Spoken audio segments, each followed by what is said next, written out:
Hi everybody, welcome to Beyond the Line. My name is Sarah, I'm the artist behind Pinselgeschichten, and today on this show I talk about the color green and mainly what to do when you have tons and tons of shades of that one color, how to not go crazy and what to bear in mind. I'm working with my full set of Faber-Castell Polychromos, but only the green pencils. So I'm having a tiny bit of white and black, but these are non-colors, so to say. But anything else, I'm not gonna touch it. It's just the greens. Now for the book, and I hope I'm not screwing up my markers for upcoming videos, I'm gonna work in this book here. This is the Creative Haven Naturescapes, which has perforated pages of paper and different kinds of animal and flower, but mostly animal nature kind of colorings, like this one with the flamingos, for example.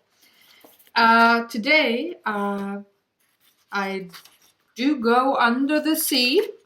I'm working to complete this page here. Lots of fish in green water with a couple of corals. And I'm gonna read to you the name. I hope I can remember where it was. Should be here. Yeah. Butterfly fish in elkhorn coral. That's what this page is called by Creative Haven. I'm gonna color it and you can watch along, and I'm gonna talk to you why I choose what color, what I want to achieve, and which colors I do disregard in my color palette. You will find out all of that.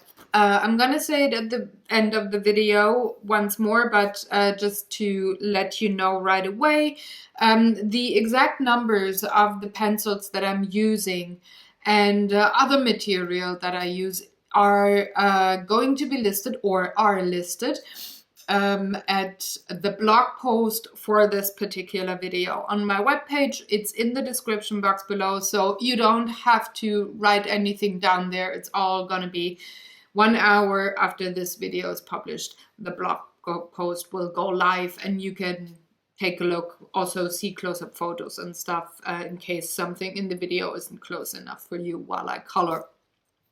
Next week I'm going to be back with another green thing. I'm now off deciding on what I'm going to work on next, what green thing I'm going to talk about, what I'm going to do and stuff. So for now, let's work with the colored pencils and don't get ahead of ourselves. So enjoy watching along, and here we go. So like I said in the intro, let's work with some green colored pencils. In this Naturescape book, I'm taking the Butterfly Fish in Elkhorn Coral page. And there was a tiny teaser of what's to come later when I cover the yellow. I took that out of the book, that page, because, well, I'm not gonna damage the paper behind it. I don't know if I'm going to use paint thinner yet or not. And, well, I just wanted to make sure that I'm not damaging the paper. So I do have the Polychromos here. From this tray, I can only use the black if I like. From this one, only the white. So I'm having them set aside because I'm mainly gonna work with this tray here. So you can see the green goes from here all the way to, this is a bluish green, this is a turquoise. So all the way to here. This is the spectrum of colors that I have. Let me show that a bit better. This is the spectrum that I have to work with on this page here. Now, first, as a general rule, how I like to work is background to foreground. So it just makes it easier when I know, okay, this is the background and this is how much more I have to work on the foreground in order to have them be set apart. So there's three, that's the number, 3 layers here. The fishies are the foreground, the coral is the midground, and the water is the background. Now I would start with the background now, and there's 2 rules that I like to apply, especially if I work with a monochrome painting or drawing or coloring, but also with any kind of drawing, and that is cold color to warm color, fuzzy and out of focus to really specific. Now, the cold greens that I have here, cold green meaning more blue than yellow, so nothing like here, this is a warm green, but maybe something like this, which is a cold green. This has a lot of blue in it. It's called phthalo green light, and I could use this for the background. Perfect color. Now here's another thing that at least with this scenery here being underwater is important. Where does the light come from? That's always an important question. And with the sea, it usually comes from the top. If that would be a fish tank, well, it could be from anywhere, but usually from the top as well.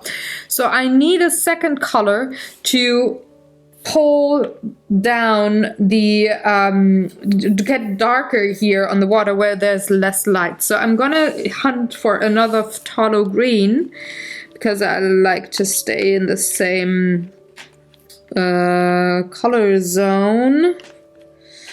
That's a chrome. This is, yeah, that's the phthalo. There's the other one. And this is what I'm only gonna color now in the background. So I'm having my pencil sharpener here, get them sharpened. And since the Polychromos are super creamy anyways, I'm not gonna sharpen them to the biggest point of sharpening, but only to a certain degree. So I'm gonna put this page in thirds. So 1/3, 2/3, 3/3. And the second one, the second third, is going to be the one where I have both of these colors. So for the upper part, I'm only going to have the lightest color because there's a lot of light coming from top. So I don't need the darker phthalo now, but I'm going to mark with my finger where I think I will have to change from one tone to the other, and until then I'm gonna have this part where I'm just solidly coloring the background in time lapse for you.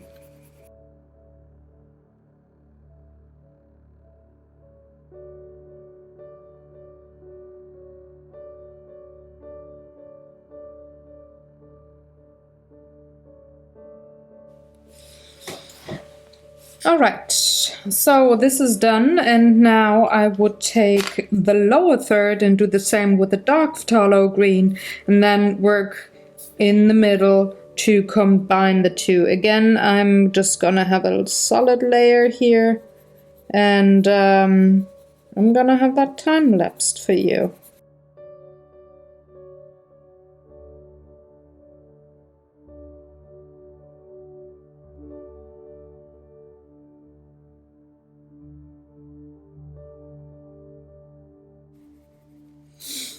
Now that I have the dark part done, I can work in the middle, and I will blend the light and dark together, meaning I'm having the light phthalo green underneath and then go over the top with the dark phthalo green. Very lightly though, so that I can blend later.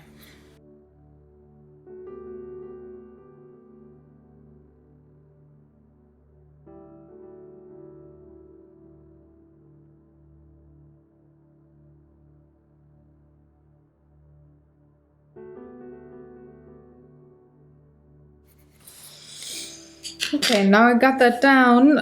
I decided meanwhile that I would use paint thinner for the background. So I need to make sure that I have enough pigment down to be blended, because this paper is rather smooth. So there's not a lot of pigment in the nooks and crannies there that I could pull with the paint thinner, especially where I just have one color down. Just go over it, intensify, long ovals, not to have lines showing.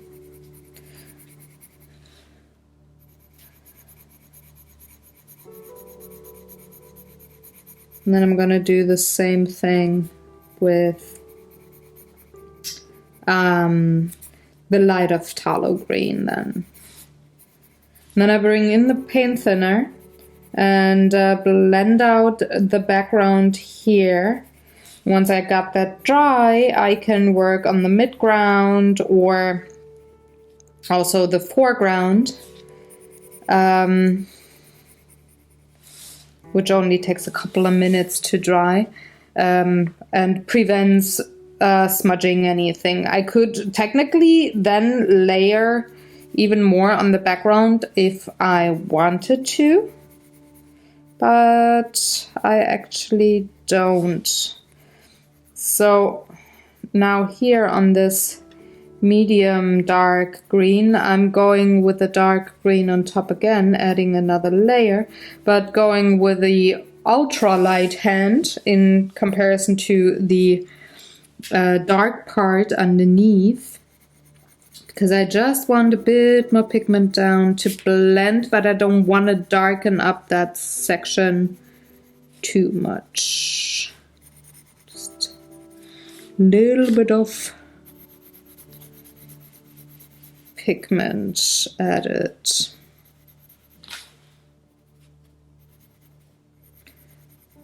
Now I'm gonna switch to the light color and do the same for the rest.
Okay, now I'm gonna bring in the, oopsie daisy, sorry for the audio.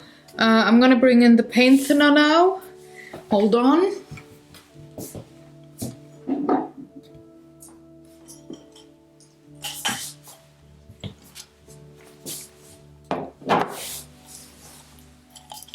So I got a couple of synthetic brushes that I don't use for anything else. I need paper towel and my paint thinner. Now I'm gonna blend things together. I need this one, a cat tongue brush. I'm gonna open my container. Close it right away. Dab the paint thinner onto my paper towel. It's still super saturated, and I'm just gonna go over the colored pieces and slowly blend them. That gets rid of the white spots that you do have on the paper when you work with colored pencil, and depending on how much texture you have on your paper, it is more or less visible. It also depends on how much pigment you laid down to blend and how contrasty it is, meaning the lower I get on this page here, the more visible the effect of the paint thinner will be. Up here where it's light and one tone only, it's even hard for me to see. And I imagine it's not gonna be easier for you in camera. But it just makes for a very smooth background, and I like that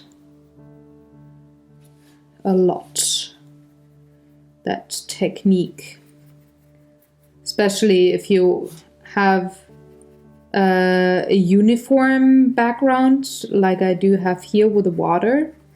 There's no waves or textures, there's only the gradient color change from light to dark. And I don't care if I pull a tiny bit of the pigment into the fishes or the coral. I'm gonna take care of that in a minute. But since I work monochrome, I can easily repair any pigment being on the fish that is more on the background, actually. Would be different if I worked with red and, say, green. You would see the difference there a bit more. But with green and green, only so much. It's way easier to blend and repair.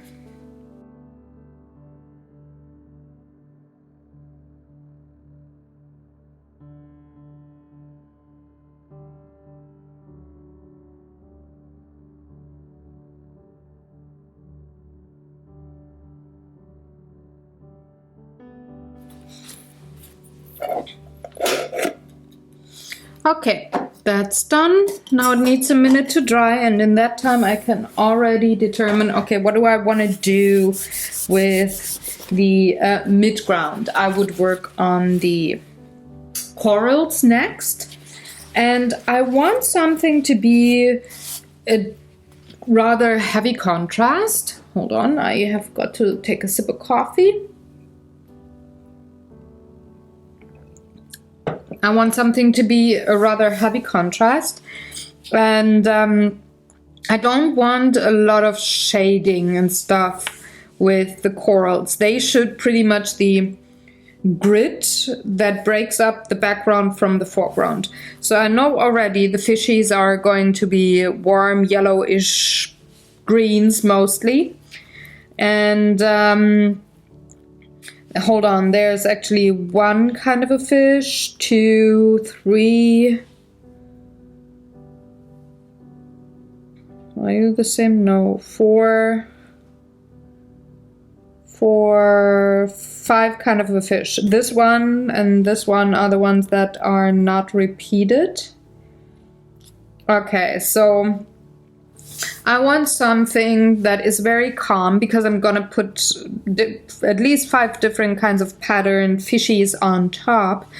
But I also want to be a bit warmer than the phthalo green water in the background. So this actually screams for a mid-tone. So let me quickly try something out here. This is a nice color. This is a hooker's green, which sits pretty much in the middle. And then I could either shade with a cold green or a warm green. You see there. So this would be the choices that I would take. The other colors I want to leave them for the fishies. And since I already have the dark, maybe I don't want the hooker's green, but I want, oh, let's see how these two do together.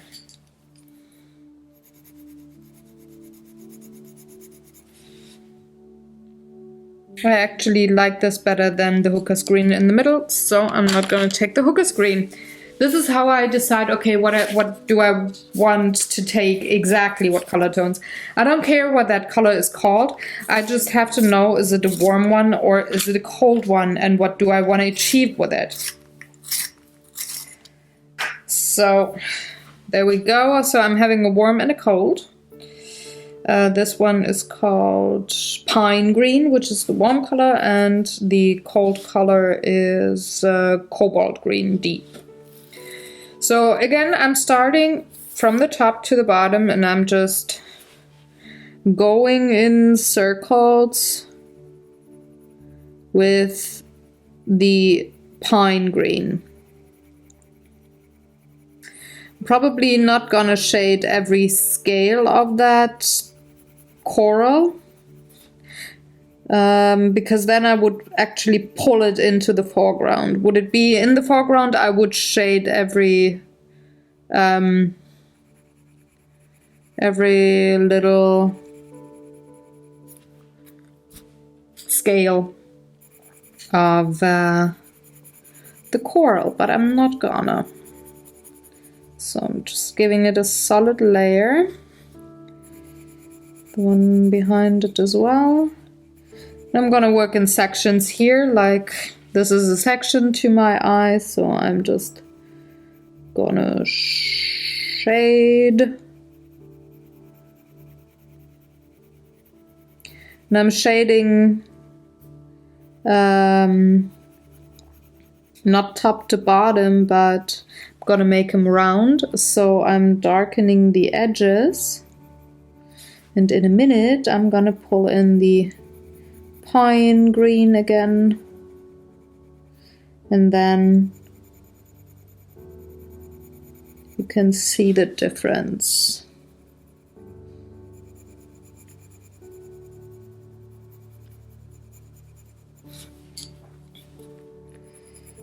So color the pine green on top. And also here. Gets rid of the white creases if you change direction, but not heavily. Just a tiny bit, and always work in long ovals, even if you, or small ovals or round circles, even if you change direction, it's not as visible. So I'm gonna set this apart and put there. All right, section 1 done. Now I'm not gonna, do I have it even darker green? Let's check this one here if I layer that. Okay, instead of black, I'm gonna use another green. It's chrome oxide green for the darkest shadows that come from one coral being behind the other. So I'm just going to color the corals the same way.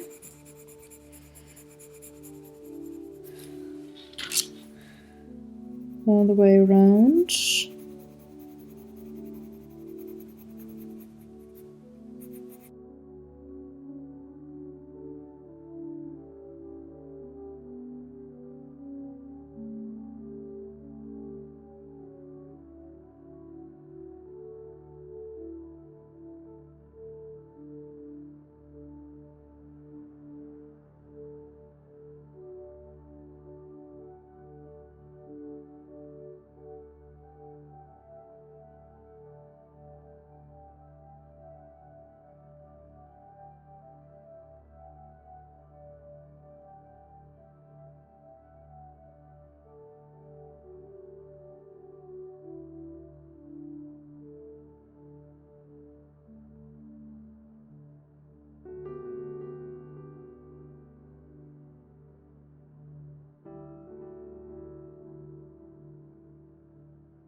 So now that I have the corals colored, I'm definitely gonna work with paint thinner again to blend them out. This is, like I said, something that I just decide once I have the pigment down, and I like to have this blended. And while I blend this, I'm already thinking about, okay, what do I want to color the fishies? They're the focal point, of course. So I'm thinking about which of them I want to color with the green, the yellow-green color. The lime greens, so to say, and which of them I maybe want to reintroduce a tiny bit of the phthalo green that I had for the water, so that I have color repetition and stuff. And I think the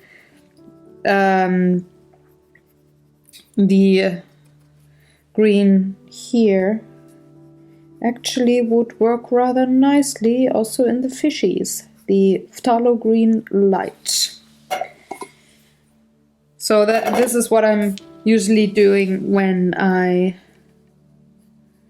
blend out things or wait for the layer to be dry. I'm already in my head thinking, okay, what colors do I want for what? And the problem is, well, not the problem, but the challenge, if you're new to that media menu, maybe are just starting out with colored pencils and you got yourself a full set of colors. Green is a color where usually you have a lot of shades. So not going crazy and not going super wild is actually the challenge there. Because if you have too many shades of one color, in this case green, even then a piece of art could look maybe not as cohesive as it would with maybe a fewer number of shades that you used of that color. If you position the warm and cold colors maybe not in a way that is close to realistic, maybe then your painting or drawing or coloring page doesn't look as cohesive and you might be a bit frustrated. So learning how to use the medium and using one color in that medium actually goes together, in my opinion. So If you only have 3 pencils, like I did with orange, for example, where I had very few pencils and I have the full set of the colored pencils here. It's not that I just bought 2 and there's like 50 more available that I could have maybe chosen from would I have had them. No, I'm having the full set of Polychromos here. There's no other tone available. So with the orange, I was already, well, limited there. I didn't really have cold colors, so like a peach or something. Didn't have that really. So I had to make do with what I had and used black and white there to help me with heavy shading. But with green here, I do have lots and lots and lots of different kinds of tones. And sometimes, you know, when you're new to a medium or new to coloring or drawing or painting anyways, you might be tempted to use every shade in the book to work on a monochrome painting or drawing or coloring like I do here. Because, well, you're using just one color, green, that is, well, of course it has to look cohesive then, right? Because you're just using shades of a color. Well, still, the shades are sometimes so different, especially with green, that you might want to be a bit careful and think about, okay, what is the object or the thing that I'm going to make a piece of in whatever you are doing, coloring, painting, drawing, whatever it is. It all applies to the same principle applies to all those different kinds of ways to use color or to put color down. You might want to think about, okay, like for example here, I am underwater. So I, of course, would for the water use a more bluish green, not the yellowish green. Otherwise, that would indicate, there's even more algae in that water and it's not really clean and nice and blah, that it already is with this bluish green here. But now I have to be careful to not use all the remaining greens that I have to color my fishies, because I'm having 5 different species of fish, if I remember correctly, that I counted. So I want to set them apart, of course. They cannot all look the same, but I can make some of them look similar, and I can use colors that I already have used in the background or on the corals to have color repetition. The thing that is so tempting with more than one shade of color, or the same principle applies with more than one color actually, is that you think by using different kinds of colors you set all those things apart and you have them look like different layers, or you have a lot of distinction, of course, on your page, and therefore nothing looks like a big blob of color. But the problem is that then your page or your coloring, your drawing could look so busy that it does take away from what you're actually wanting to draw or color. In this case here, fish and coral. If I would use every shade in the book and or on the palette, and every color in the rainbow, I would take away from the scenery that I'm coloring here and just make it look like a crazy explosion of color, which is fine if you maybe want to go with more abstract ways to put artwork down. I find in abstract paintings or drawings you sometimes can be a bit bolder with the way you use color. But if you want to go for realism, or somewhat close to realism, at least when it comes to colors, maybe not the shapes, you can be crazy there, but with the colors you want to go quite realistic. It's sometimes, well, a good thing to make sure that you repeat colors, that your eye finds the same shade somewhere again on your artwork, or that it's at least a part of a color. It could be that, for example, let's say you use red and blue in a painting. I don't know, a poppy on a field against the sky, so red and blue. So it would make sense then not to take a different purple to shade, but mix those colors. Use the red and the blue that you already used to make the purple for the shading, or depending on what blue you used for the sky, take that for shading for the red. And the same goes for monochrome paintings or drawings, colorings, all of these things. The same major principle applies. Make sure that you have things that will pop out, things that will be in the back, and things that hold these two layers together, and therefore use color repetition wisely. For me, that is to pull things together and have things look calm and cohesive. That is what I use color repetition for.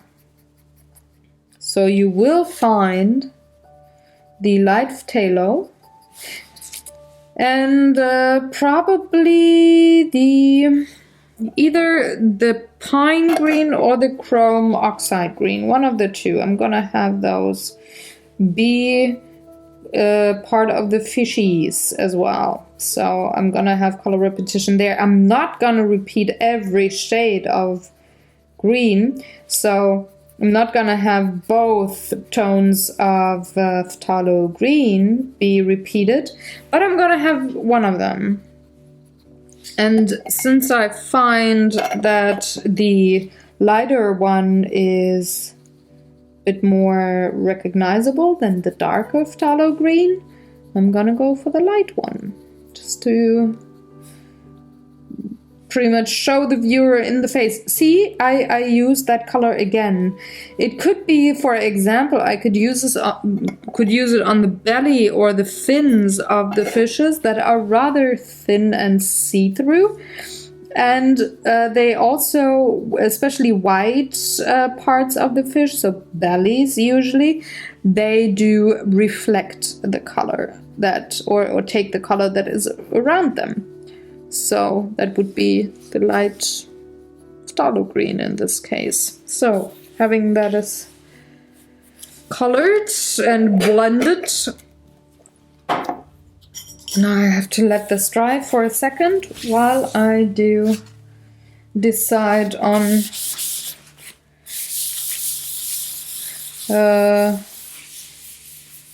what colors I want to use. And I have quite a bit of paint thinner here that did bleed through my paper towel, so I gotta clean it up. There we go. Alright, so I want this, I want this. These are the two tones that I'm gonna repeat. Deciding on what I want. So I think I'm gonna have this group of fish here with the lime green, because it would be a nice contrast towards the darker parts. I just actually need one of those pencils.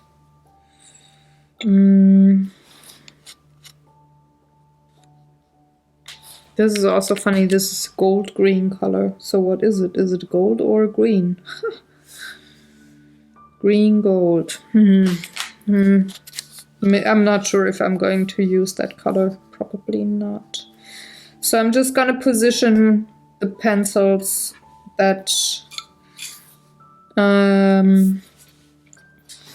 I'm gonna use and where I'm gonna use them. You're gonna be here. You're gonna be here, maybe.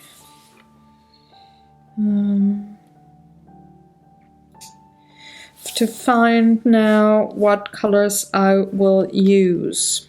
Oh, I'm definitely gonna need the golden green, so gold green is gonna be on these together with the oxide color. What are you? Chrome, oxide green, fiery. Okay, because I need a few more to stand out, so let's see. This one fits nicely here, so I'm taking 2 colors per fish. I need the 1, 2, 3 combos, so I need one more here and 1 color here, and the rest I'm going to put together from the tones that I already have. So maybe, what are you? Let's take the light green here, but I need a dark one for this. This was actually, I really like the cobalt green with that. So cobalt is going to be here and here, and I'm gonna find out what these 2 are from these colors here, maybe. Yeah, I think this is enough for now. So I'm going to start with these because, well, left-handed. So I have 3 fish that have these 2 pencils. So let's see. I want the upper part to be prominent green gold. I'm very soon gonna bring in the black. I don't think I can get away with only green. But I don't have to. I can use black and white. So this is going to be white, for example. Gonna put that here.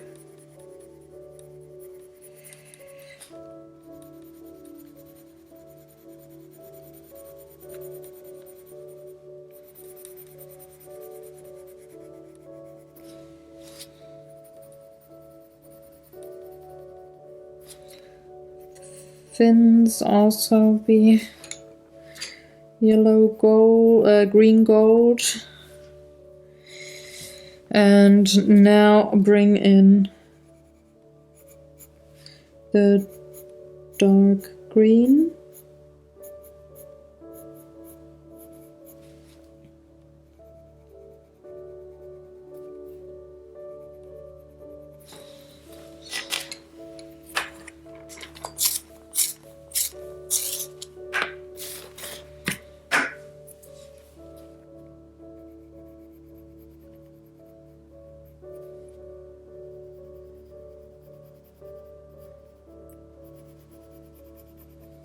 Just to hype up the contrast here a bit. Same here for the fins.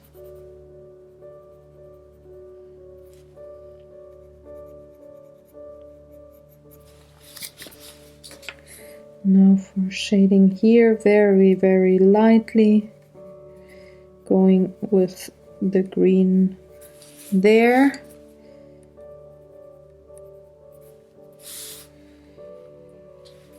And I think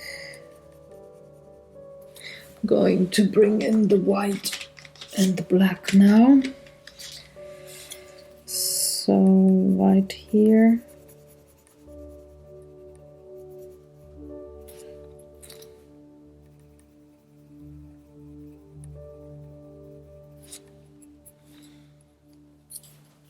And a bit of black.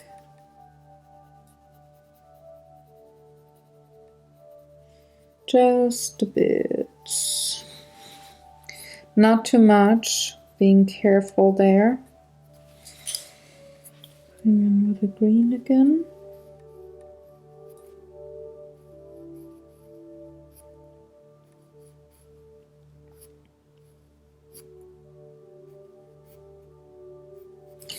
Now I cover the rest with the green gold. Oh, hold on. Should make sure that I have a nice line here. So I'm just going to go in with white, because if I burnish this with white right away, I cannot get any accidental pigment on there anymore.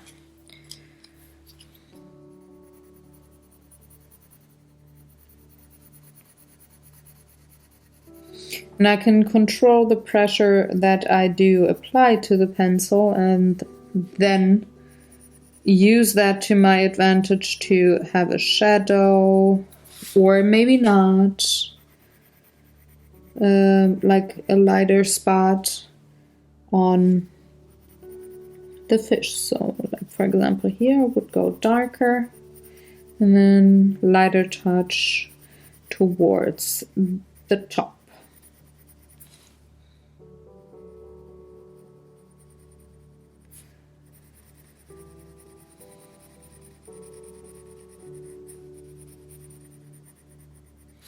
Towards the bottom, a bit heavier pigment.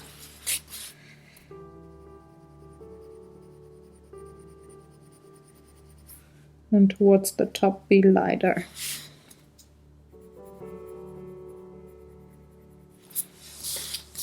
Alright, first fishy done. I'm gonna do the other two in the same fashion.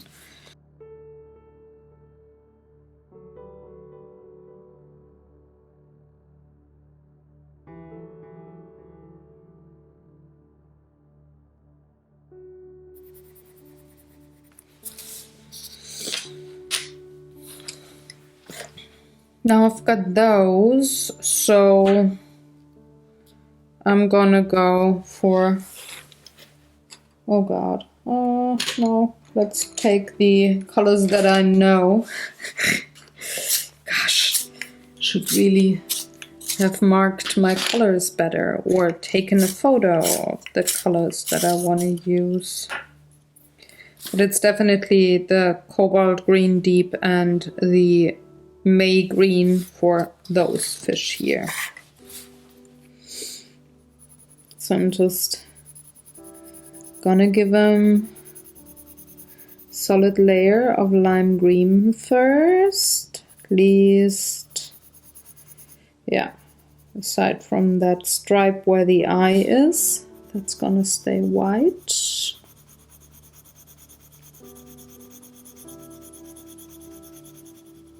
Also this circle stays white.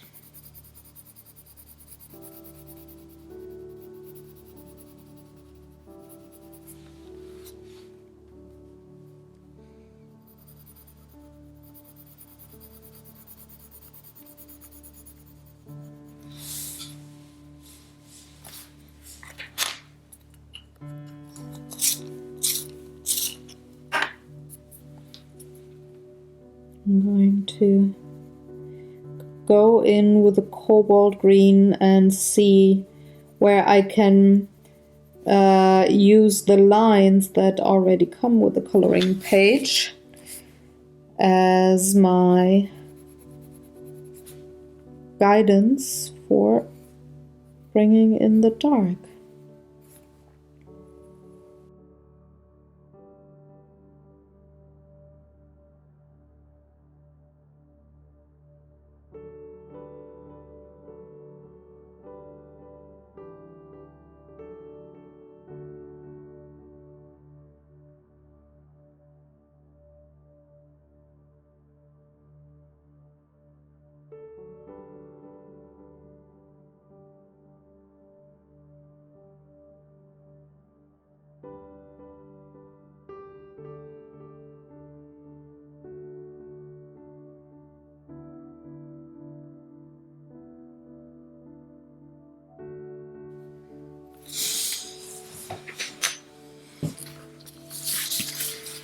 So let's see. This one, I remember I had that color and that color chosen. So I'm going to color that fishy next. It's just a single fish. There's no more repetition there. So how am I? I need the white as well, because I want those outer parts here be white.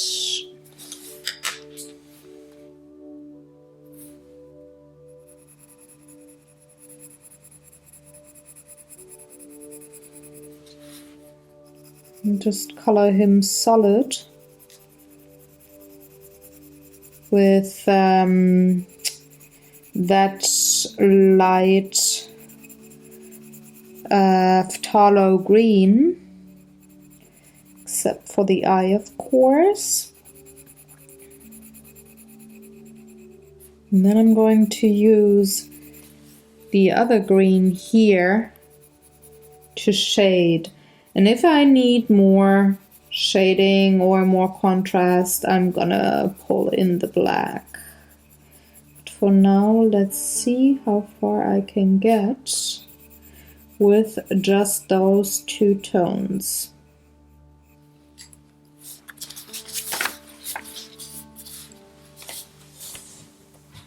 And this, by the way, is the juniper green.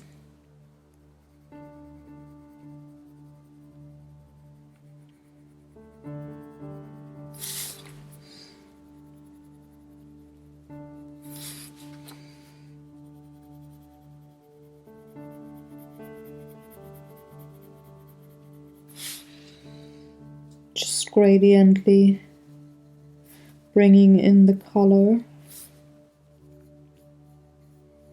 Let's have a bit more contrast here. There, of course, with the fin. Same here with the fin. Shade the belly.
All right, so by having him with quite a bit of black, he stands out but also blends in, because I cannot have every fish stand out. Now next up, what were you?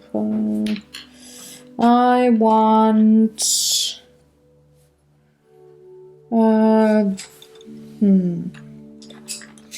Which one do I want with the apple green?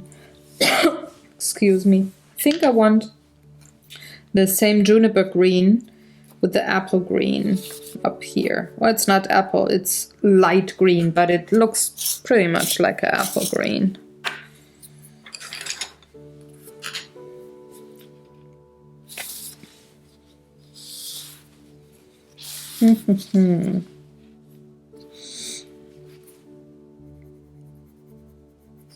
So let's maybe change things up a tiny bit. No. Difficult. Let's burnish this here right away. So these are pretty much the neon fish. And then go in soft with the same green and shade that then with the juniper.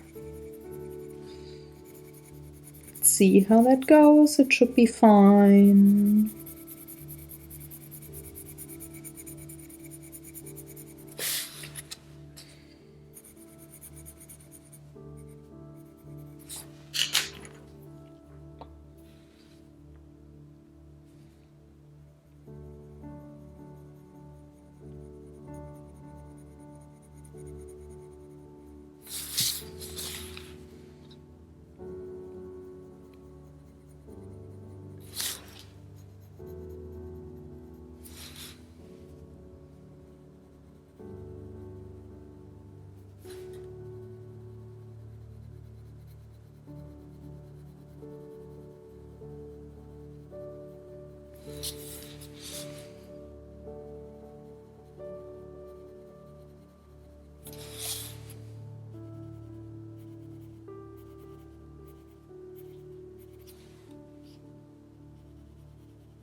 Now, I'm almost done. Yay! I need color repetition now, definitely, meaning the ones from the fish. I'm already having color repetition here, so I don't really need that color anymore, but I should now try to combine the color of this fish. That one can actually stand out a bit, but these two. So I'm just gonna swap the greenies have these here and that one there. This is how easy color repetition works. So let's start with these two. Let's see, how do I want to color them? Oh yeah, that's a good one. Here's a middle line, so I can color the lower part.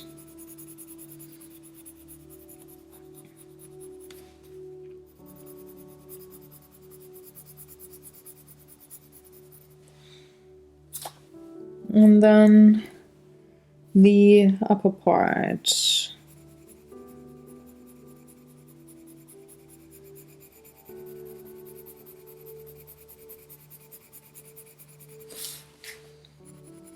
Go into the fin.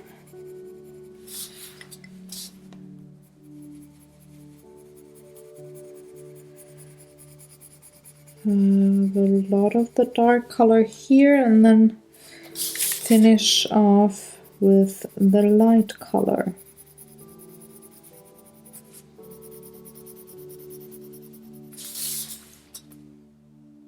For the bottom one, just go with the light color. These two, and these two. The dark color here. And now bring everything together. All right, that's not too shabby.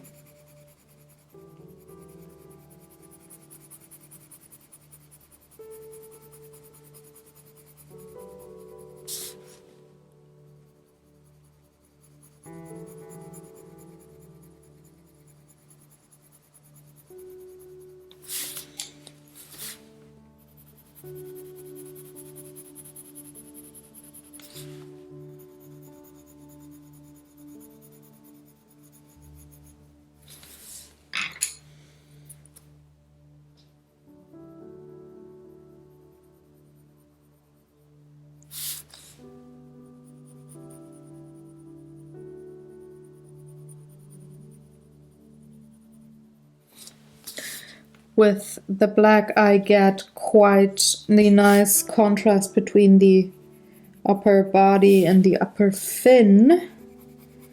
So I'm also going to use a bit of black. Now for the belly part, or the lower side of the fish, I'm going to shade that first with the darker green.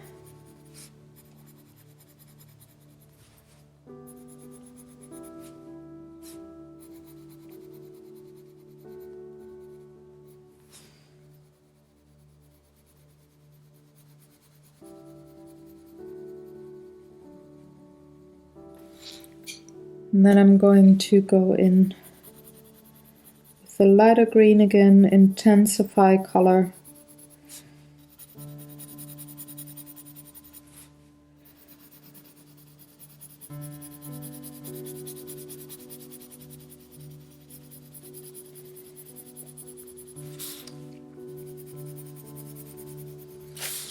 And for the fin here, where it touches on the belly, I'm also going to bring in the black just to enhance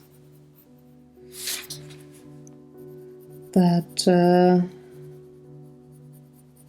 part of the fish. Outline a bit of black, just to make it visible against the dark coral. And the same goes for this fishy here. Doing the same thing again.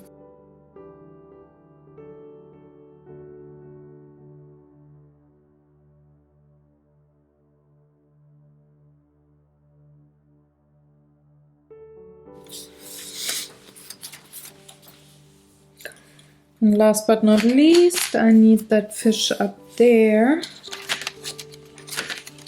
And how do I want to color him?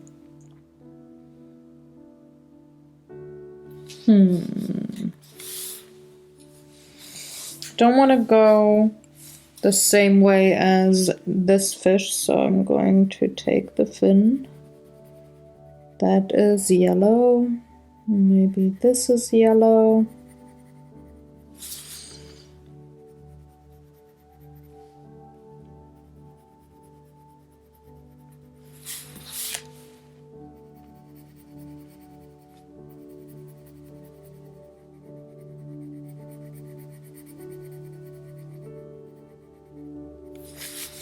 And the rest is light green, or dark green, better said. Let's burnish the part that I want burnished.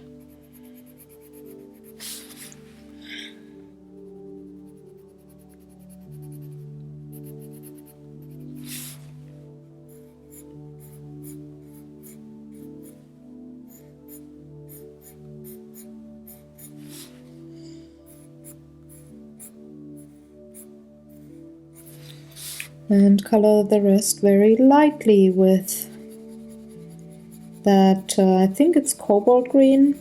It's a cold green.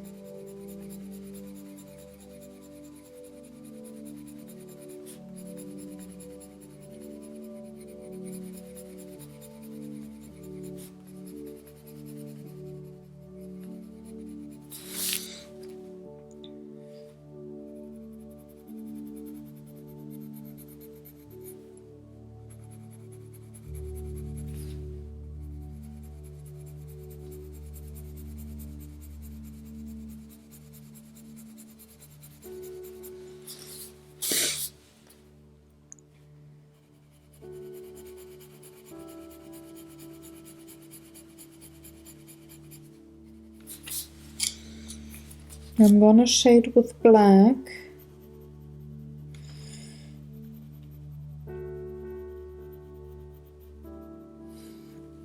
Again, just to change things up, and it's actually easier than getting the green gold be shaded that heavily and still different from the other yellow goldfish.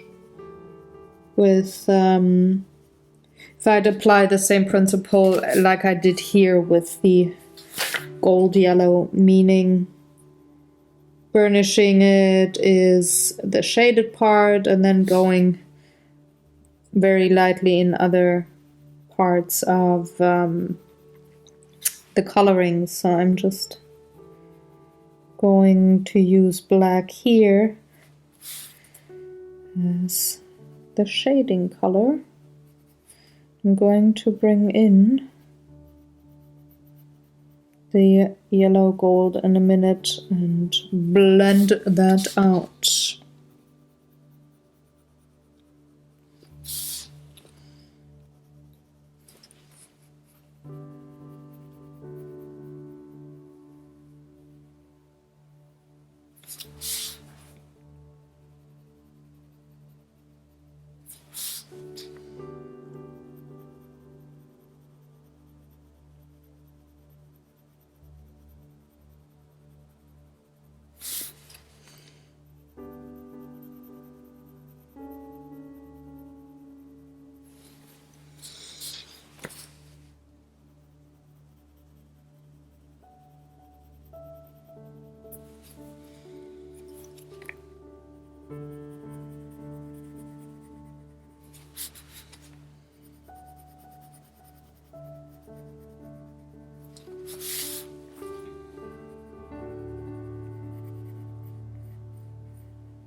Okay, now I got all the green parts colored.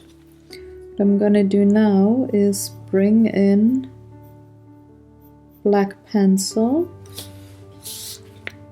and go over the parts that are black on the fish, make them solid black. There's some tiny white dots here that do irritate me a bit, and just to enhance the contrast a bit more, I'm going to color those in solid black.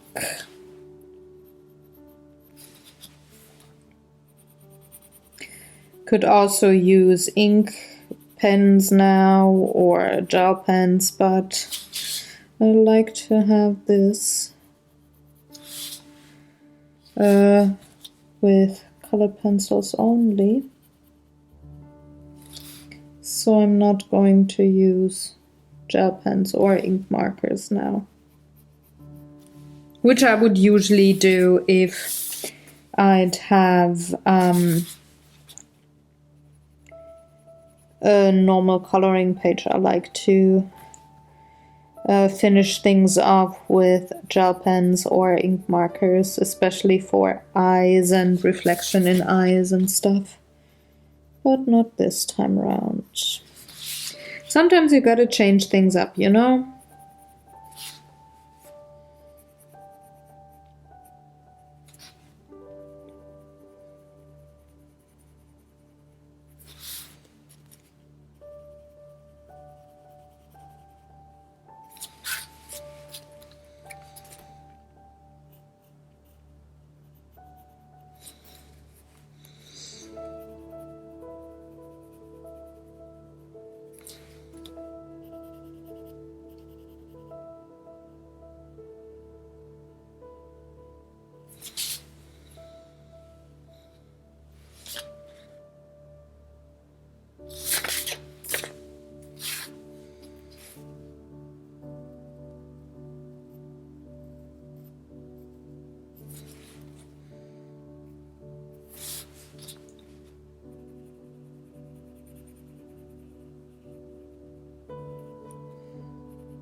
There you go.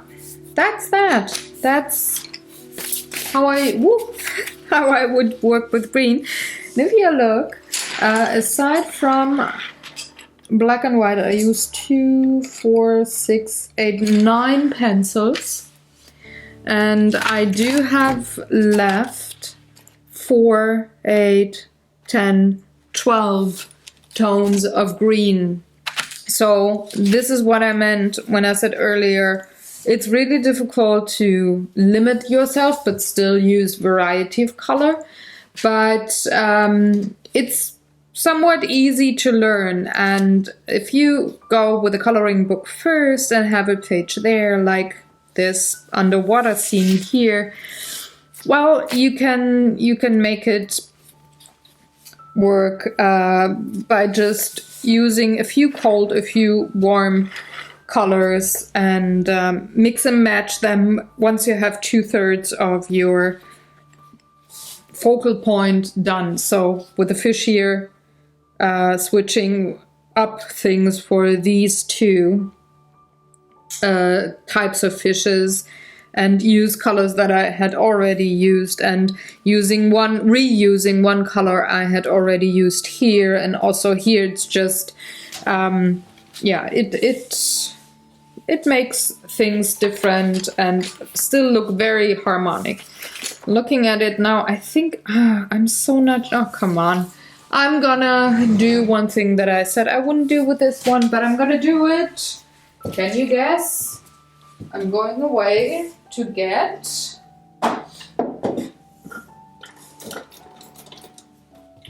my white gel pen because I need some white highlights there,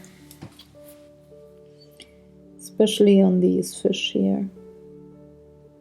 Need them to have very white eyes.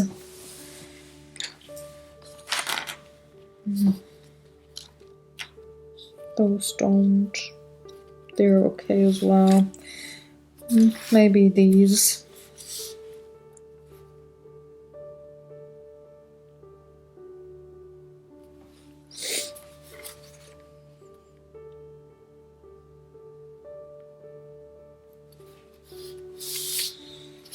And that fella here also needs a bit of help.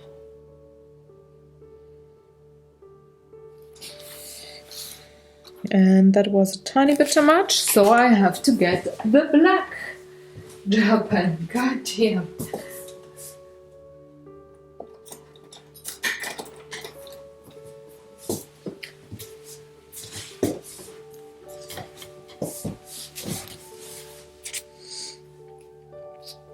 Of course, with the last fish, it's gonna be difficult.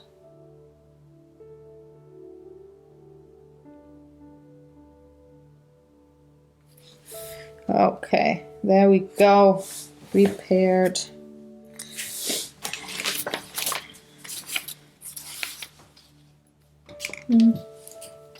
Just to enhance them here.